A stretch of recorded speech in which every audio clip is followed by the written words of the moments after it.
Niat saya buka usaha sebelumnya itu adalah pengen cepat kaya, pengen cepat diakui masyarakat, gitu ya, pengen dipandang keren, jadi pengusaha.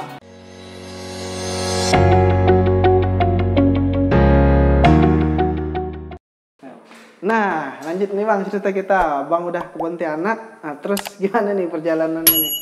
Sebenarnya belum langsung pulang ke Pontianak. Oh, belum langsung. Ya. Jadi ketika memutuskan untuk pulang ke Pontianak, saya pesan sama ibu untuk saya harus punya kegiatan juga di Jakarta supaya saya masih bisa dapat ilmu yang ada di Jakarta. Nah, kedua saya pengen buka usaha sendiri, saya nggak pengen kerja sama orang. Nah, pada saat itu ada kesempatan untuk membuka usaha penghematan telepon di perusahaan-perusahaan. Karena saya ada provider menawarin untuk harga yang lebih murah, ada alat dari Cina, dari Shenzhen yang bisa di join dengan provider itu untuk diimplementasi di perusahaan. Segala tabungan yang udah saya kumpulkan, saya investasi di situ, minjem duit teman juga saya investasi di situ, dan akhirnya saya buatlah perusahaan itu. Nah, alhasil alhamdulillah di masa awal saya berhasil mengimplement 5 hingga 10 perusahaan lah di itu. Dan berjalannya waktu hanya 3 bulan, alhamdulillah Mas. Gitu. Alhamdulillah bangkrut. Ternyata alat itu tidak mumpuni secara durability. Alhasil banyak kendala di perusahaan tersebut di komunikasinya, akhirnya harus dicabut.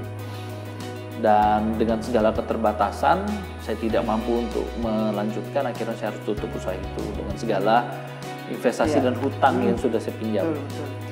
Nah, semakin besarlah niatan untuk pulang ke Pontianak. Nah, alhasil dalam proses itu lagi saya dapat kesempatan baru untuk buka usaha di Pontianak. Kebetulan saya di Jakarta itu kenal dengan Coach Tung Desem Waringin. Nah, kebetulan saat itu beliau sedang menangani proyek kondotel di Bali dan dia butuh marketing untuk di wilayah Indonesia. Nah, saya menawarkan untuk memarketingkan kondotel itu di Pontianak. Nah, karena tertarik karena komisi yang besar, karena satu unit bisa dapat puluhan juta dan mampu untuk melunasi hutang tersebut, akhirnya saya ambil kesempatan itu dan saya pulang Pontianak. Kita buat pameran lah di mall, terus gathering di restoran yang cukup ternama di sini. Ya alhamdulillah Mas, Bang, nggak ada laku satu pun. Wah, itu udah makin terpuruk dan masih nekat lagi. Karena dapat kesempatan info dari salah satu pemilik Lipo Karawaci, Lipo Group untuk memarketingkan New Resident apartemen di Karawaci. Dan saya konsep yang sama saya lakukan dan alhamdulillah. Seperti biasa, tidak ada laku satu pun. Akhirnya benar-benar uang udah tidak ada sama sekali dengan hutang yang sangat banyak. Makin terpuruk lah itu makin terpuruk. Dan akhirnya pada saat saya di Pontianak, masa itu saya sering nongkrong di salah satu kafe yang teman di depan Masjid Jihad. Kebetulan alumni satu SMA dan satu kampus. Terus saya melihat selama di situ banyak yang motor yang terparkir. Dan karena saya ngerasa udah niat pengen kerja sendiri, saya ngeliat wah ada peluang nih motor pelanggan ini, karena lama nongkrong di kafe berjam-jam saya bisa cucikan motor mereka. Dapat ide akhirnya Bang. Buang ide, minta izin sama teman itu. Dan dia dengan bahasa Melayu nanya kan, emang siapa yang nyuci? Saya lah Bang. Kau gila ke? Dia bilang kayak gitu kan. Masa lulusan ini enggak Bang, benar-benar udah enggak ada duit nih Bang. Tapi saya karena pengen buka usaha, inilah menurut saya yang ada di depan mata nih Bang. Minta izin Bangnya nyewa di pinggir abang nih, saya buka cuci motor. Nah, kalau tak malu sih tak apa gitu. Yaudah akhirnya alhamdulillah diizinkan. Bukalah cuci motor di situ.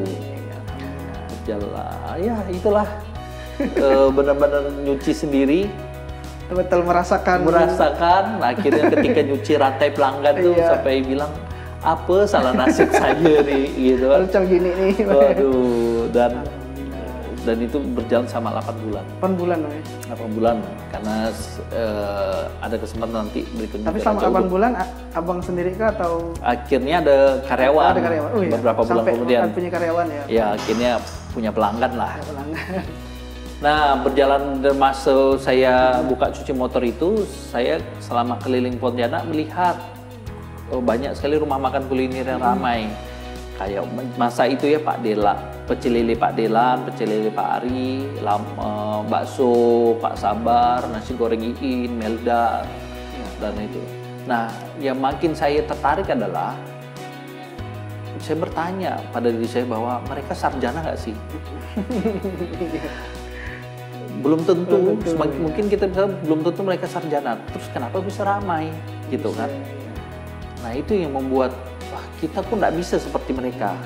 Nah menurut Bang Ican nih, apa sih yang membuat mereka tuh kira-kira bisa sampai kayak gitu tuh? Kalau mereka nggak sarjana tuh, mereka tuh apa, punya kemampuan apa? Tadi mungkin bisa karena kerja keras kan Bang. Nah, kerja keras. Ulet nggak mereka. Ulet. Mungkin mereka tidak ada pilihan. Nggak ada pilihan. Akhirnya membuat mereka yakin konsistensi terus. Konsistensi, fokus ya. Fokus ya itu. Nah, mungkin ya itu. Nah, pertanyaan yang tadi Abang sebutkan tuh, poin-poin itu, mereka ini harus seorang sarjana ke untuk memiliki itu, Bang? Nah, juga sih ya kan. Mungkin dari anak SD pun bisa, selama kita dilatih untuk kemampuan itu. Nah, mungkin saya bisa nampakkan ya, tadi dia pernah mengeluh mungkin ya, ya konsisten, fokus, mungkin sedekahnya bagus gitu ya.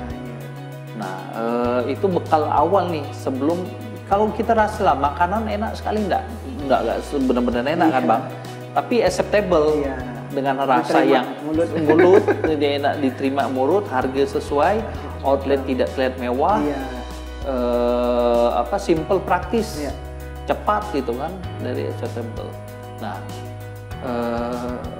akhirnya saya makin yakin bahwa ternyata untuk buka kuliner ini tidak perlu harus background teknik, tidak perlu background sarjana kuliner, hanya butuh modal itu aja yang tadi disebutkan. Nah, berjalan waktu ada ditawarkan lokasi Tekumwarnya disewakan. Nah, sedangkan harga disewa udah pasti mahal tuh di situ. Namun saya menggunakan ilmu saya sebelumnya untuk gimana caranya saya bisa dapat menyewa lokasi itu ceritanya. Nah, alhasil saya tuh foto tuh semua rumah makan. Foto Pontianak tuh yang ramai. Terus 3 hari 3 malam tuh Bang di depan Tengku Umar tuh saya ngitungkan mobil sama motor yang lewat per 1 jam. Mendata berapa market yang ada gitu kan. Nah, saya buat kesimpulan, bikin proposal, kirim ke kawan saya di Jakarta. Dan alhamdulillah dibantu untuk biaya sewa sama sedikit biaya renovasi. Nah, karena konsep saya sederhana, ya saya membutuhkan masih untuk investasi yang untuk mendukung buka kuliner tuh. Nah, alhamdulillah etalase dipinjamkan kawan saya yang punya kafe itu yang bekas punya dia. Kompor pinjam dari mama. Piring punya dari bibi, gelas dari bibi. Sendok garpu semua dari itu. Jadi benar-benar saya memulai Raja Uduk tuh modalnya 0 Bang. Jadi namun tidak hanya 0 secara modal, tapi saya merubah mindset saya ketika buka usaha dibandingkan sebelumnya. Karena yang saya yakini waktu saya buka usaha sebelumnya nih, menurut saya itu salah secara niat sama mental. Niat dan mental yang belum di jalur yang tepat. Karena niat saya buka usaha sebelumnya itu adalah pengen cepat kaya, pengen cepat diakui masyarakat, gitu ya, pengen dipandang keren, jadi pengusaha. Malahan itu membuat kita lupa diri bahwa kita nih yang menentukan rezeki bukan duniawi lah, bukan duniawi. Nah, akhirnya saya ngerasa bahwa saya salah besar di situ. Nah, berbekal dari tadi survei dan analisa ataupun mindsetnya beberapa kuliner ramai itu ditambah dengan niat itu, saya bismillah lah di tanggal 24 September 2011 saya mulailah Raja Uduk itu dengan 5 ekor ayam. 5 ekor ayam. Saya belanja sendiri dari jam 2 subuh, masak sendiri bantu sama mama, terus saya nyiapin warung, layanin tamu, bersihkan limbah semua. Semua saya, bahkan saya tidur pun di rumah tua yang di situ tuh, di lokasi outlet itu. Oh, benar-benar saya bagaimana harus berjuang menunjukkan sama Allah bahwa saya ini pantas dititipkan sesuatu di kemudian hari ini. Jadi saya tidur dengan bantalnya karung beras. kasurnya kardus. Kardus. Ditemani Siti sama Kunti. Siti sama Kunti. Ada. Lengkap lah tuh. Lengkap lah tuh. Tapi ya bukan merasa sok mendramatisir, Iya, tapi saya emang pengen ngerasa bahwa tuh saya harus ngerasa hidup susah loh. Gitu. Bagaimana kemudian hari saya tuh punya kekuatan secara mental. Walaupun sebelumnya sebenarnya ya juga sudah mengalami hal-hal yang sulit juga. Benar, sebenarnya waktu sejak tahun 2000 tuh saya Iya. ngerasa itulah. Masya Allah. Jadi memang tadi lah Bang ya, Abang merasa bahwa harus memantaskan diri dulu Bang ya. Betul. Memantaskan diri dulu sebelum Allah titipkan hal yang lebih besar. Betul. Lebih pantas. Ya kita buat baskom yang lebih besar lah. Jadi setelah Abang merubah niat seperti itu tuh Bang, alhamdulillah jalanlah bisnis Raja Uduk sampai Gitu. hari ini. Sampai hari ini. Dan sekarang berapa outlet Bang? Udah ada 4. 4. 3 di Pontianak, 1 di Jakarta. 1 di Jakarta, Masya Allah. Iya. Dan alhamdulillah Abang juga sudah memberikan banyak lapangan pekerjaan akhirnya kan buat orang lain kan, karena dari outlet itu Abang yang awalnya sendiri ya kan, alhamdulillah perjuangan panjang Abang ya kan dari berbagai profesi itu akhirnya terbayarkan lah dengan kondisi sekarang, alhamdulillah. Nah, udah tahu semua kan teman-teman cerita yang cukup keren menurut saya ya kan. Di balik sosok Bang Rijal ternyata ada hati dan perjuangan yang sangat luar biasa.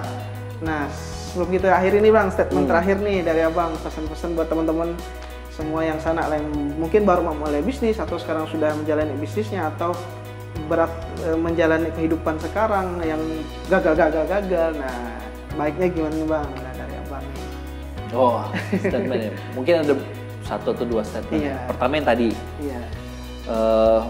kalau ingin dipantaskan, dititipin sesuatu, kita harus menjadi memantaskan diri. Jadi jangan mengukur baju di baju orang lain. Berbaju di baju orang lain.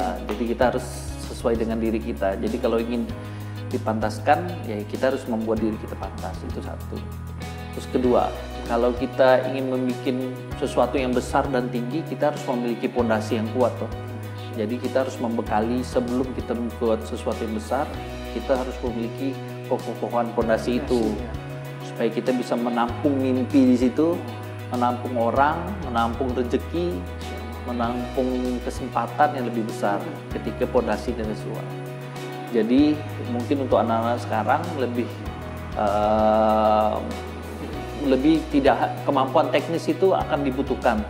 Tapi kemampuan pondasi dan mendasar kehidupan itu mental, niat, spirit, yang bahkan seorang sarjana sebenarnya tidak perlu gitu loh. Tapi sarjana itu sebenarnya menjadi suatu bekal tambahan untuk kita punya pondasi yang lebih kuat lagi. Gitu. Untuk menguatkan itu. Ya. Tapi pondasi utama tuh harus kita miliki dulu. Intinya memang niat tuh Bang yang paling penting ya. Niat. Ketika Abang tadi bilang bahwa ketika Abang meluruskan niat, ya kan, alhamdulillah Allah juga ya memudahkanlah memudahkan jalannya. Amin. Nah itu teman-teman bincang-bincang kita kesempatan kali ini ya. Alhamdulillah ya kan, banyak kisah inspirasi, motivasi dari seorang Bang Rijal ya kan, yang ternyata mungkin teman-teman di luar sana belum tahu juga kan perjalanan Bang Rijal seperti apa. Nah, hari ini alhamdulillah Bang Rijal mau berbagi dengan kita semua. Nah, terima kasih buat teman-teman yang udah nonton video ini. Sampai ketemu di kesempatan selanjutnya. Terima kasih Bang Rijal, semoga sehat selalu dan sehat selalu. Saya tutup. Wassalamualaikum warahmatullahi wabarakatuh. Waalaikumsalam. Dadah.